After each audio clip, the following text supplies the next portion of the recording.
Hi guys, welcome to our channel. ప్రస్తుతం మనతో పాటు దాము బాలాజీ గారు సీనియర్ జర్నలిస్ట్ ఉన్నారు. వారితో ఒకసారి మాట్లాడదాం. సార్ నమస్కారం. సార్ నమస్తే.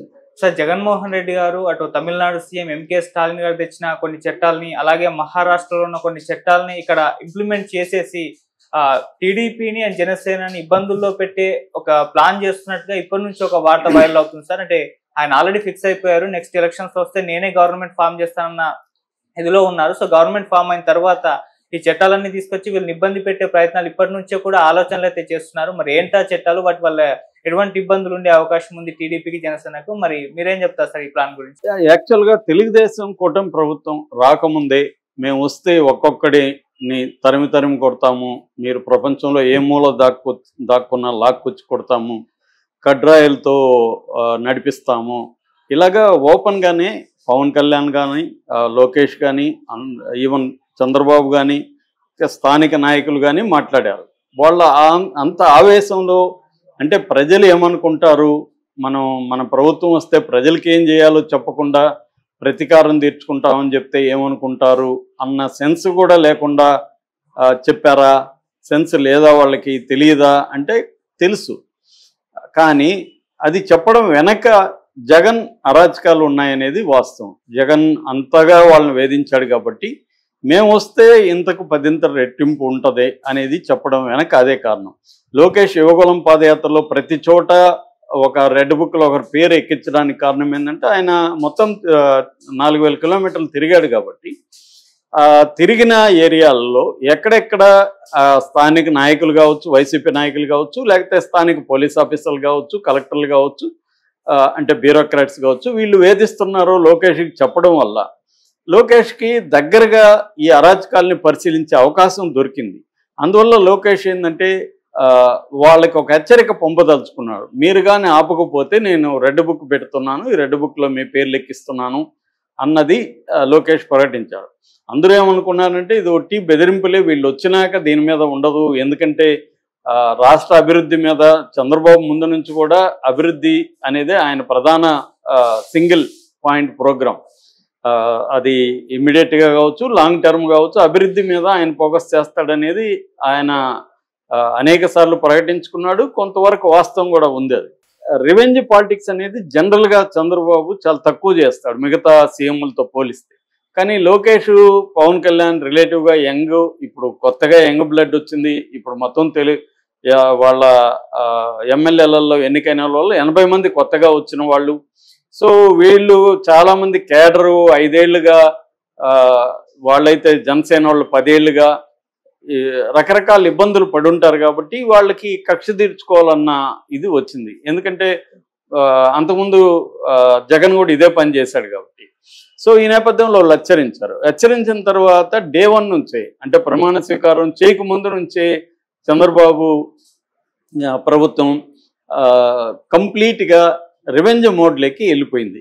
అంటే అధికారులని ఇది చేయడం, తర్వాత వీళ్ళు ఎవరైతే ఇంతకుముందు అనుకున్నారో వాళ్ళందరినీ చేయడం ఇది జరిగింది. ఇక్కడ మళ్ళీ రకరకాల కోణాలు ఉన్నాయి, ఆ జోలికి వెళ్ళట్లేదు. మన టాపిక్ వరకు పరిమితం అయితే ఇప్పుడు జగన్కి చాలా పెద్ద నష్టాన్ని అయితే ఇప్పటి వరకే 1 ఇయర్లోనే జగన్కి పెద్ద నష్టాన్ని చేయగలిగారు. అంటే రెండోది ఏంటంటే, నేను ఇంతకుముందు కూడా ఒక పెట్టకథ చెప్తుంటాను, ఒక్కోసారి బలం అనేది బలహీనతగా ఎలా మార్చచ్చో కోతులు తాబేలు కథ అనేది KNY పతంజలి చెబుతాడు. ఎందుకంటే కోతులకి తాబేళ్ళకి మధ్య యుద్ధం వచ్చినప్పుడు తాబేళ్ళని కొట్టడానికి కోతుల వల్ల కావట్లేదు, ఎందుకంటే కవచం గట్టిగా ఉంటుంది, దాన్ని దిప్పంటారు కదా, అది దానివల్ల కాలేదు. అప్పుడు ఒక సీనియర్ ముసలి కోతి ఒక సలహా ఇచ్చింది మిగతా కోతులకి, అరే భయ్య వాటిని ఇట్లా తిప్పించి కొట్టండి రా అని. సో ఆ తాబేళ్ళన్నిటిని ఇట్లా రివర్స్ చేసి కొట్టితే అన్ని చనిపోయినాయి.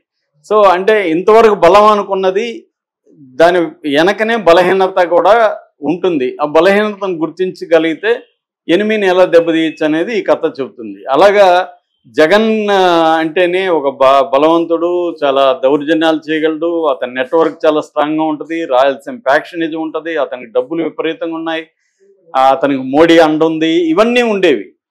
దాన్నంతా బ్రేక్ చేసేయగలిగారు ఈ 1 ఇయర్ లోపలే. జగన్ ఎంత బలహీనడో చెప్పగలిగారు వీళ్ళు. అంటే మేము ఎవరిని కొట్టినా ఇమ్మీడియట్గా విడిపించుకోలేరు, వాళ్ళని అరెస్ట్ కాకుండా చూసుకోలేరు, సోషల్ మీడియా స్ట్రాంగ్ అనేది అంటే జగన్కి ఏవేవి బలం ఉండేవి, సోషల్ మీడియా చాలా బలంగా ఉండేది, వాలంటీర్ సిస్టమ్ చాలా బలంగా ఉండేది. అలాగా బలంగా ఉన్న సిస్టమ్స్ అన్నిటినీ బ్రేక్ చేసేసారు వీళ్ళు వచ్చి. సో వాలంటీర్లు అసలు వ్యవస్థ లేకపోతే ఎలాగారా బాబు అనుకున్న పరిస్థితి నుంచి 1 year ప్రూవ్ చేశారు. వాలంటీర్ వ్యవస్థ లేకపోయినా ఏమీ ఆగదు అనేది ప్రూవ్ చేసేయగలిగారు. సో వాలంటీర్ వ్యవస్థ అన్న ఒక బలమైన దాన్ని లేకుండా చేశారు.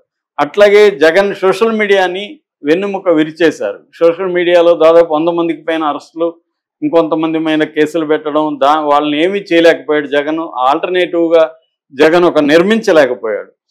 తర్వాత నాయకులు, ఇప్పుడు వంశీ ఉన్నాడు, వల్లభనేని వంశీ 4 నెలలుగా జైల్లో ఉంటే జగన్ ఏం చేయగలుగుతున్నాడు? ఎవరినైనా పెట్టగలుగుతా ఉంటే జగన్ ఏమి చేయలేకపోతున్నాడు. ఓన్లీ కొమ్మినేని శ్రీనివాసరావు, అది కూడా ఆయన సీనియర్ జర్నలిస్ట్ కాబట్టి సుప్రీంకోర్టు పరిగణలోకి తీసుకునింది. కానీ 70 ఏళ్ళు సీనియర్ జర్నలిస్టు, పైగా ఆయన డైరెక్ట్గా కామెంట్లు చేయలేదు, కామెంట్లు ప్యానెల్లో చేశారు తప్ప ఈయన చేయలేదు అన్న యాంగిల్లో గతంలో సుప్రీంకోర్టే ఆమె కనికా కుమారి తర్వాత రాజ్దీప్ సర్దేశాయ్ కేసులు ఇలాంటివి ఉన్నాయి కాబట్టి అవన్నీ దృష్టిలో పెట్టుకుని ఆయన బెయిల్ ఇప్పించింది తప్ప ఎఫ్ఐఆర్ కొట్టేయలేదు. అంటే ఆయన మీద కేసులు కొట్టేయలేదు, only SC ST section correct కాదని చెప్పింది తప్ప ఆయన మీద కేసులు అయితే ఎఫ్ఐఆర్ని స్క్వాష్ అనేది చేయలేదు. సో ఈ నేపథ్యంలో జగన్కి చంద్రబాబుకి క్లియర్గా తేడా తెలుస్తుంది. అంటే జగన్ బలం అంతా కూడా నేను ఇందాక చెప్పిన తాబేలు దిప్పమార్గం ఉంది, వెనక జగన్ది ఎంత వీక్గా ఉంది. అంటే జగన్ నిర్మాణాలని, సపోర్ట్ సిస్టమ్స్ని, తన కులాన్ని స్ట్రాంగ్గా ఉంచుకోలేకపోయాడు, పార్టీ క్యాడర్ని స్ట్రాంగ్గా ఉంచుకోలేకపోయాడు, వ్యవస్థల్లో స్ట్రాంగ్ పట్టు లేదు. తర్వాత ముఖ్యంగా న్యాయ వ్యవస్థలో తనకి ఒక లీగల్ సిస్టమ్స్ అనేవి రకరకాల సిస్టమ్స్ని నువ్వు నిర్మించుకోవాలి. అధికారంలో ఉన్నప్పుడు నిర్మించుకోవడం సులభం, అది చేయలేదు జగన్. సో ఇవన్నిటిని ప్రూవ్ చేయగలిగాడు. సో వీటి నుంచి ఇప్పుడు ఎవడైనా కూడా అనుభవాల నుంచి, ఫెయిల్యూర్ నుంచి ఎంత త్వరగా నేర్చుకొని వాటిని సరిదిద్దుకుంటారో వాళ్లే రాజకీయాల్లో నిలబడతారు. సో మామూలుగా ఒక సామెత ఉంది, ఓ హెన్రీది, అనుభవం అనే దువ్వెన చేతికి దొరికేసరికి జీవితం బట్టలు అవుతుందని. అంటే నీ అనుభవం నీకు దొరుకుతుంది కానీ నువ్వు దూకోవాలంటే నీకు హెయిర్ ఉండదు. సో నీ దువ్వెన నీకు పనికిరాదు. కాబట్టి అనుభవాలన్నీ నీకు అనుభవాలు కలిగాయి కాబట్టి వాటికి అవే గొప్ప అనుభవాలని నువ్వు ఎలా వాడుకుంటావు, అనుభవాల నుంచి నువ్వు ఎట్లా ఇంటర్ప్రెట్ చేసి నువ్వు ఏం నేర్చుకుంటావు అనేది ఇంపార్టెంట్. కానీ జగన్ ముందు నుంచి కూడా రాంగ్ స్టెప్లో ఉన్నాడు. అదేంటంటే రివెంజ్. మనకు కానీ గుర్తుంటే జగన్ గెలవగానే ఢిల్లీలోనే రివెంజ్ ప్రోగ్రామ్ అనౌన్స్ చేశాడు జగన్. ఈ ప్రభుత్వం కాంట్రాక్టులకి ఎవరికి ఇస్తే వాళ్ళందరికీ నేను తీసేస్తాను అనేది మొదలుపెట్టాడు. సో పాజిటివ్ యాంగిల్లో జగన్ స్టార్ట్ అవ్వాల, నెగిటివ్ యాంగిల్లోనే జగన్ స్టార్ట్ అయ్యాడు. సేమ్ ఈ ప్రభుత్వం కూడా నెగిటివ్ యాంగిల్లోనే స్టార్ట్ అయింది. ఇప్పుడు జగన్ ఏమంటున్నాడు, జగన్ కూడా నేను అధికారంలోకి వస్తే ఇంకా రెట్టింపు చేస్తాను, మీరు రెడ్ బుక్ కాదు ఏ బుక్ దొరికితే ఆ బుక్ పేర్లు రాసుకోండి, మనం ప్రపంచంలో ఏ మూల ఉన్నా, రిటైర్డ్ అయినా, విదేశాలకు పారిపోయినా నేను వాళ్ళని వెంటాడి తెస్తాను అని చెప్తున్నాడు.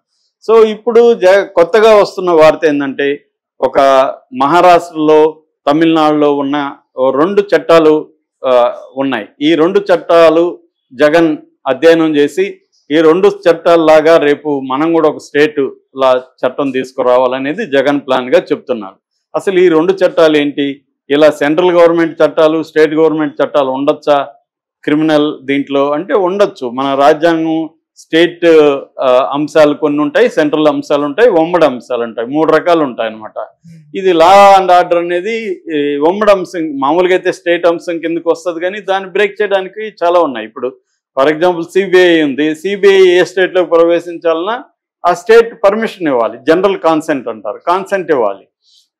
కానీ ఎన్ఐఏ తీసుకొచ్చారు, ఎన్ఐఏకి ఏ కాన్సెంట్ అవసరం లే, ఏ రాష్ట్రంలో ఉన్న ఎన్ఐఏ నేషనల్ ఇన్వెస్టిగేటివ్ ఏజెన్సీ ఏ రాష్ట్రం కన్నా వెళ్ళొచ్చు. అలాగా కొన్ని స్టేట్లు సపరేట్ చట్టాలు తెస్తారు. ఇప్పుడు వచ్చి జగన్ కళ్ళ ముందు 2 చట్టాలు ఉన్నాయి, ఒకటి తమిళనాడుది, ఒకటి మహారాష్ట్ర.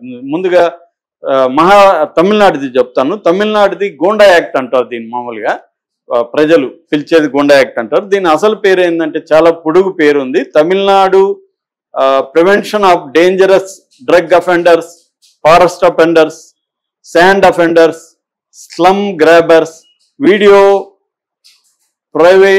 Private offenders. ఇంత పెద్ద పేరు ఉందన్నమాట. ఈ చట్టం 1982లో వచ్చింది. దీన్ని గూండా యాక్ట్ అని పిలుస్తారు. ఈ చట్టం కిందనే మన సుమన్, యాక్టర్ సుమన్ ఉన్నాడు కదా, అప్పట్లో ఆయన ప్రముఖ హీరో, ఆయన్ని 1986 ఏప్రిల్ 7వ తేదీ ఈ గూండా యాక్ట్ కిందనే ఆయన అరెస్ట్ చేసి జైల్లో పెట్టారు. ఈ చట్టం కింద ఏంటంటే త్వరగా బెయిల్ రాదు, స్పెషల్ యాక్ట్ అనమాట. పవర్స్ ఎక్కువ ఉంటాయి, నీకు మామూలు సాక్ష్యాలని పనిచేయవు.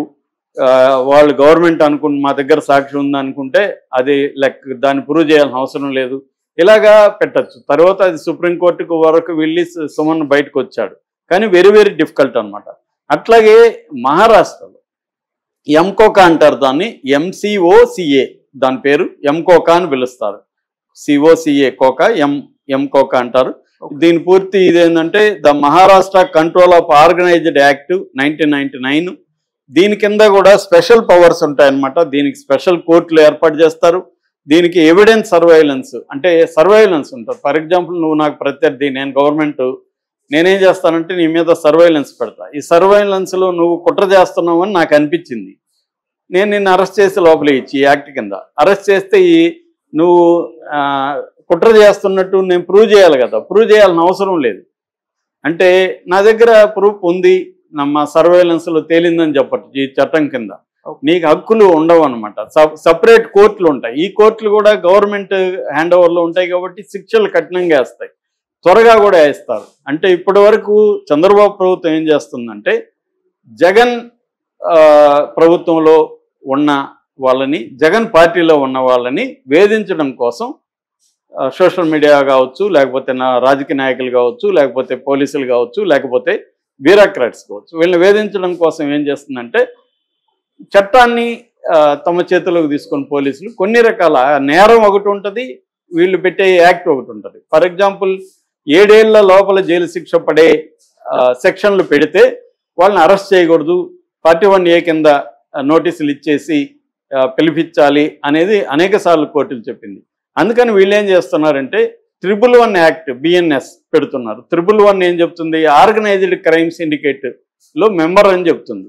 ఇప్పుడు నువ్వు ఒక జర్నలిస్టు, నువ్వేదో ఒక మాట అన్నావు, నీ మీద 111 పెట్టేస్తుంది. అలాగే ఇక్కడ రేవతి మీద పెట్టారు కదా, మన అక్కడ కూడా పోసాని దగ్గర నుంచి అందరి మీద 111 పెట్టారు బిగినింగ్లో. కోర్టులు దాన్ని అడ్డుకున్నాయి. అడ్డుకునేసరికి ఇప్పుడేం చేస్తున్నారు, తెలివిగా ఒక SC అంటే మాలా సామాజిక వర్గం, మాదిగ సామాజిక వర్గం నుంచి కంప్లైంట్ ఇప్పించడం, SC యాక్ట్ పెట్టేయడం. కొమ్మినేని మీద అదే పెట్టారు.